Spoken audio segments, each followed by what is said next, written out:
엔비디아가 거품이냐 아니냐 지금 그런 이야기가 가장 화두인 것 같아요. 이번에 명절에 보니까 엔비디아에 대해서 칭찬을 하고 말하는 친척들이 늘었습니다. 한국 주식을 하는 친척들은 그냥 그런가 보다 이러고 있고, 엔비디아 주식을 한 친척들은 자랑하고, 이것 봐 역시 나는 신들린 투자자야, 앞으로 더 사들여야 됩니다, 엔비디아 더 오르니까 더 사세요 막 이렇게 얘기하고, 테슬라 산 투자자들은 잠깐 밖에 나갔다 오고, 그런 상황이죠. 이제 그러면서 엔비디아가 이제 거품이 아니냐, 대중의 투자자가 늘어나고 많이 올랐기 때문에 이제 좀 조심해야 되는 시기가 아니냐, 이런 얘기들이 나오고 있는데, 저만의 이야기를 말씀드리도록 할게요. 우선은 엔비디아가 거품이냐 아니냐를 보기보다는 AI 관련 주식들이 얼마나 올랐느냐를 보는 게 중요할 것 같아요. 최근에 엔비디아 주가 같은 경우는 연초 400달러 중반대에서 720달러로 50% 올랐습니다. 엔비디아 뿐만 아니라 뭐 TSMC라던가 AMD라던가 관련 주들 보면은 굉장히 많이 오른 것들도 있어요. 작년에 월가 전문가들 상당수가 2024년 말에 S&P 지수를 5,000으로 봤는데 두 달도 안 돼서 벌써 5,000을 돌파합니다. 나스닥 선물 지수도 곧 18,000을 향해 가고 있는데, 이거 너무 과한 거 아니냐라고 하는데, 미국 증시의 특징 중에 하나가 위기를 벗어나고 나면은 나스닥 지수가 막 3배씩 오른다던가 이런 현상이 굉장히 많았거든요. 이번에도 위기를 벗어났죠. 나스닥 선물 지수가 10,000 정도를 바닥을 다지고 나서 지금 18,000, 80% 오른 거예요. 이 상태에서 2만 3만 가는 것도 상황에 따라서 가능할지도 모릅니다. 왜냐하면 AI라는 게 등장했고, 여기에 경기 회복이라던가 중국 경기가 다시 부양책을 쓴다던가 이렇게 돼서 대세 상승장에 돌입한다라 그러면은 그 이상을 바라볼 수도 있겠죠. 그리고 빅테크 중에서 모든 기업이 오른 게 아닙니다. 부진했던 기업들도 있었는데, 테슬라라던가 뭐 구글이라던가 아마존이라던가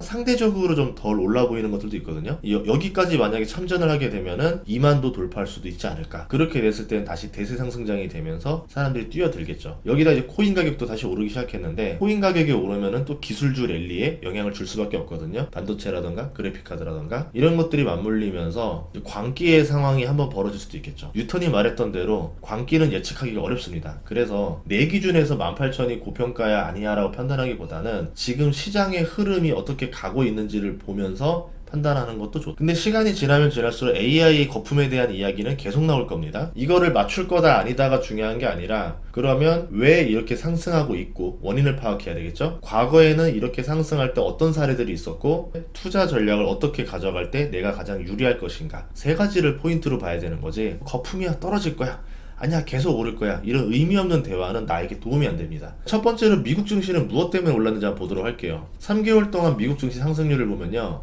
골고루 상승했습니다. 빅테크, 반도체, 제약, 금융, 제조업 모두 좋았는데, 업종을 가리지 않고 골고루 오를 때는 보통 대세 상승장이라 부르면서, 이때는 증시가 무겁게 올라갑니다. 힘있게 계속 올라가요. 이때는 주식 투자를 하는 게 맞습니다. 근데 최근 1개월간 주식 상승률을 보면은 빅테크랑 반도체만 올랐어요. 제약주에서는 일라일일리만 올랐고, 제조업도 실적이 잘 나온 특정 기업만 올랐습니다. 이럴 때는 시장에 돈이 없다라는 거죠. 유동성의 유입이 더 들어오지 못하는 상태, 금리 변화라던가 이런 거시경제에 어시스트가 없는 상황인 거죠. 최근에 국채금리가 반등한 것도 이런 영향을 줬습니다. 이 안에서는 성장성이 더 좋은 기업으로 주식 매수세가 쏠리고 있는데, 돈이 없으니까 이걸 사기 위해서 다른 종목을 팔고 사는 거예요. 순환매 장세라고도 부르죠. 종합하면은 유동성 유입 없이 오르고 있다라고 볼 수 있는데요, 가격 상승에 부담감을 느끼게 만들죠. 종목 갈아타는 게 굉장히 부담스럽죠. 두 번째는 AI 반도체는 거품일까 아닐까인데요, 주가를 올리는데 가장 좋은 게 3단 호재예요. 호재의 크기보다 호재의 연속성이 주가를 올리는데 더 좋습니다. 제가 경험했을 때 느꼈던 건데, 아무리 큰 호재여도 후속타가 없으면 관심이 떨어져요. 그러면 주가가 하락합니다. 주식은 결국 사는 사람이 파는 사람보다 많아야 올라요. 관심을 지속적으로 받아야 사려는 사람이 계속 유입됩니다. 호재가 지속적으로 나오면 관심을 받게 되고 주가는 떨어지지 않고 계속 오르게 되는 거죠. AI 반도체 기업의 또 하나의 호재가 나왔는데요, 칩스법 조치로 52조 반도체 지원금이 2달 내로 지원될 것이다, 이런 뉴스였는데, 반도체 관련된 기업들은 생산을 늘리기 쉬워지고 수요가 늘어나니까 업계 실적 향상을 기대할 수가 있게 되는 겁니다. 여기에 하나 더 봐야 되는 게, 기업 자체가 가진 호재가 있어요. 3달에 한 번씩 나오는 실적 발표입니다. 엔비디아는 AI 호재, 칩스법 호재, 3달마다 나오는 실적 호재가 다 맞물렸죠. 이번에 실적을 보면은 어닝 서프라이즈를 계속 기록해주고 있어요. 어닝 서프라이즈가 지금 4번 연속으로 나왔고, 가이던스는 계속 빠르게 상향되고 있고, 그렇기 때문에 주가는 계속 올랐는데 추정 PER이 낮은 상태입니다. 그러니까 주가가 더 올라갈 여력이 생기는 거죠. 엔비디아 주가는 1년 반 전에 $100였는데 지금 $700 넘어갔잖아요. 그러니까 이 텐베거를 찾는 노하우 중에 하나가 호재가 꾸준하게 나올 수 있으면서 실적이 고성장할 수 있는 기업. 그러면 시장의 관심을 계속 받아가면서 실적도 잘 나오니까 주가가 고평가가 아니다라는 믿음을 줘야 되겠죠. 그러면 100달러에서 못 샀던 사람이 700달러에 사면서도 지금 가격이 비싸지 않다라고 판단합니다. 이런 기업을 공포에 질렸을 때, 쌀 때 사면은 부자가 되는 건데, 이게 말만 쉽지 쉬운 게 아니에요. 왜냐면 엔비디아 100달러 할 때 그때 그 시점으로 돌아가면은 연기금이 파산한다 뭐 한다 막 이러면서 주식 사기가 쉽지가 않았습니다. 그러다가 챗 GPT가 등장하면서 관심을 갑자기 받게 되고 실적이 연동되면서 주가가 올라갔던 거거든요. 분석력도 있어야 되고 판단도 해야 되고 용기도 있어야 되고 운빨도 있어야 되고 이 네 가지가 다 맞물려야 돈을 버는 건데, 내가 산 주식에 이 네 가지가 다 맞물리기가 쉽지가 않은 거죠. 내가 고른 주식이 다 이렇게 될 거야 라고 믿고 들어가면은 굉장히 위험할 수 있다는 겁니다. 그러면 우리가 어떻게 대처해야 되느냐? 이미 7배가 오른 주식을 사기가 쉽지는 않아요. 아직까지 저렴하다 생각해서 들어갈 수도 있겠죠. 700달러 된 엔비디아가 1000달러 갈 수에 2000달러가 갈 수도 있습니다. 그런데 신규로 들어가는 투자자 입장에서는 이 전략이 굉장히 리스크가 크죠. 왜냐하면 네 가지가 맞물렸잖아요. 여기서 운빨 하나만 꺾어줘도 주가가 크게 하락할 수가 있거든요. 최근 단기적으로 많이 올랐기 때문에 천천히 오르게 되면은 주가가 다져가면서 올라요. 앞으로 나빠진다 하더라도 실적이 그동안 이렇게 잘 탄탄하게 올라왔는데 꺾이지 않을 거란 믿음이 있어요. 단기적으로 오를 때는 순식간에 전망이 뒤집어질 때도 있습니다. 그래서 지금 같은 경우는 많이 오른 주식보다는 낙수 효과를 볼 수 있는 주식을 찾는 것도 괜찮아요. 대표적으로 낙수 효과 보는 기업이 TSMC였는데 내년 말 기준 PER이 17배예요. 평균 대비보다 좀 비싸죠. 하지만 TSMC를 피해서는 반도체 생산을 할 수가 없습니다. AI 수요가 터졌고 그리고 독점적인 위치를 가진 TSMC이기 때문에 생산에서 갑의 위치에 있죠. 그래서 주가도 올해 28%가 오릅니다. 엔비디아가 오른 걸 보고 나서 TSMC를 샀다 하더라도 충분히 수익을 낼 수 있었다라는 거죠. TSMC의 매출총 이익률은 52.5% 업계 최고 수준인데, 기업을 고를 때 매출총 이익률이 높은 기업을 찾는 게 중요해요. 그만큼 거래처에 납품하는 가격을 비싸게 팔 수 있는 힘을 가지고 있다는 거잖아요. 삼성이 37.5%입니다.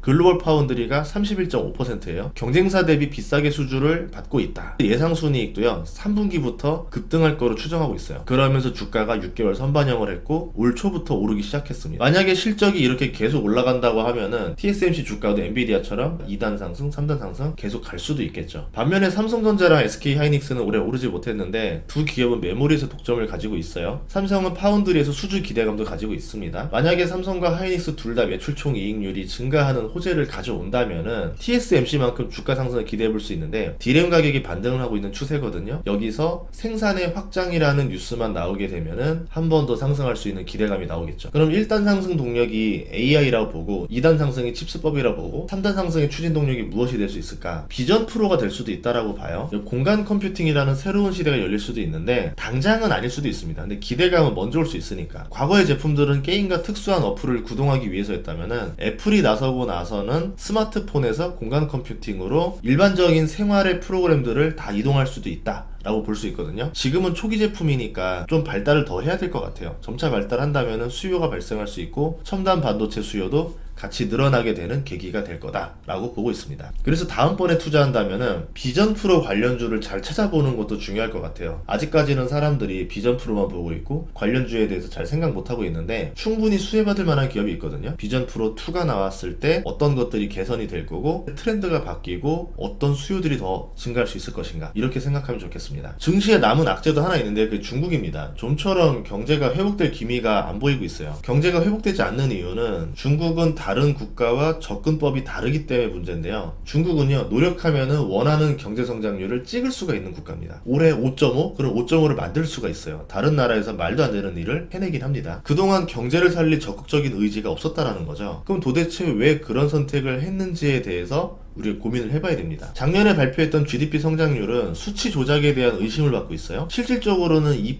3% 수준이었을 거다, 이런 보도도 있는데, 최악인 경기, 실업률, 국민들의 불만을 고려했을 때 3월 양해에서 대대적인 경기 부양책을 낼 가능성도 있습니다. 이제 더 이상 경제를 방치할 수 없는 상황까지 갔다는 거죠. 굳이 부동산이 아닌 다른 방식으로 경기 부양책을 내도 됩니다. 중국의 GDP 성장률이 다시 5% 회복하고 만약에 6%를 넘는다는 전망이 나오면은 이제 세계 증시는 대세상승장으로 진입하겠죠. 작년에는 중국 증시가 왜 하락했느냐? 저는 정치적인 영향이 크다라고 봐요.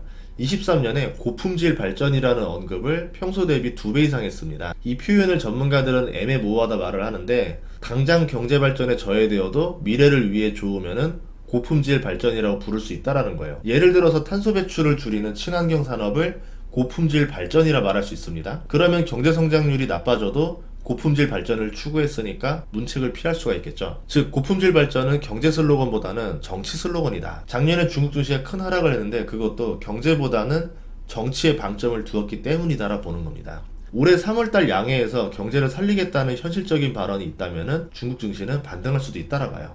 그 이유 중에 하나가 중국이 지금 코너에 몰려 있어요. 지방정부 부채가 7,500조 원이 넘고 증시가 9,000조 원 넘게 빠졌죠. 외국인 투자자들은 계속 빠져나가고 있습니다.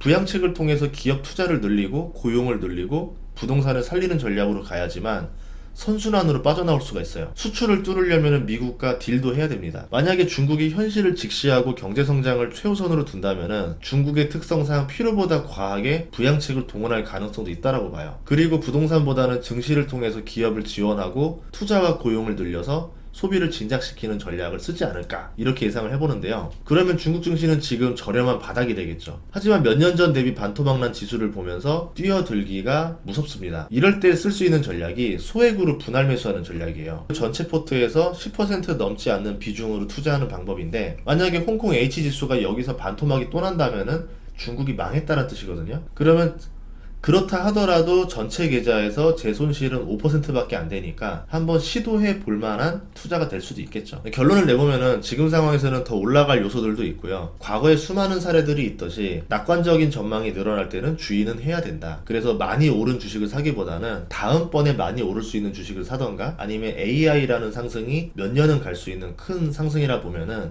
낙수 효과를 볼 수 있는 기업들도 많이 있거든요. 그런 기업들 중에서 좀 덜 오른 기업들을 찾아서 투자하면 됩니다. 만약에 우리가 한두 달 전에 TSMC를 투자하는 전략을 쓸 수도 있었겠죠. 그리고 아직 삼성전자라든가 하이닉스가 많이 오르지는 또 않았어요. 나중에 오르고 나면 그때 샀어야 되는데 이렇게 후회할 수도 있잖아요. 그 후회하기 전에 내가 잘 판단하고 용기 내고 매수하는 선택도 해봐야 되겠죠. 이거를 몇 바퀴 돌리느냐에 따라서 나의 자산이 얼마나 빠르게 불어나느냐를 좌지우지하기 때문에 전략을 잘 짜야 될 시기라고 봅니다. 한국 같은 경우는 지금 주도주가 제대로 걸린 게 없는 상황이거든요. 순환매도 벌어지고 있고 정책적 수혜를 보는 저PBR 주가 오르고 있는데, 한국 주식 투자법은 미국 주식보다는 조금 더 복잡해요. 미국 주식이 갈치에 있는 가시를 발라내는 작업이라고 하면은 한국 주식은 고등어 가시를 바르는 느낌이에요. 피할 것도 많지만 잘 골라내면은 양도세도 없는 곳이라서 매력은 충분히 있다. 그런데 운빨의 영역이 조금 더 크기도 하고 사기가 좀 더 많기도 하다. 그래서 잘 골라야 된다. 이거는 다음 영상으로 다루도록 하겠습니다. 보통 설날이 끝나고 나면 사람들이 돈을 이제 벌어야겠다, 이런 다짐을 다 많이 하게 되는데, 여러분들이 어떻게 돈을 벌 것인지 구체적인 계획을 세우고 들어왔으면 좋겠어요. 친척이 엔비디아로 돈 벌었다고 하니까 나도 엔비디아 사면 돈 벌지 않을까? 그렇게 단순한 접근은 안 했으면 좋겠습니다. 여러분이 잘 골라서 추석 때는 엔비디아 산 친척한테 자랑 한번 해야죠. 나도 돈 그만큼 벌었어, 이러면서 실력을 보여주면 좋을 것 같아요. 다음 시간에도 좋은 정보를 찾아뵙겠습니다. 구독과 좋아요, 알림 설정 부탁드릴게요. 고맙습니다.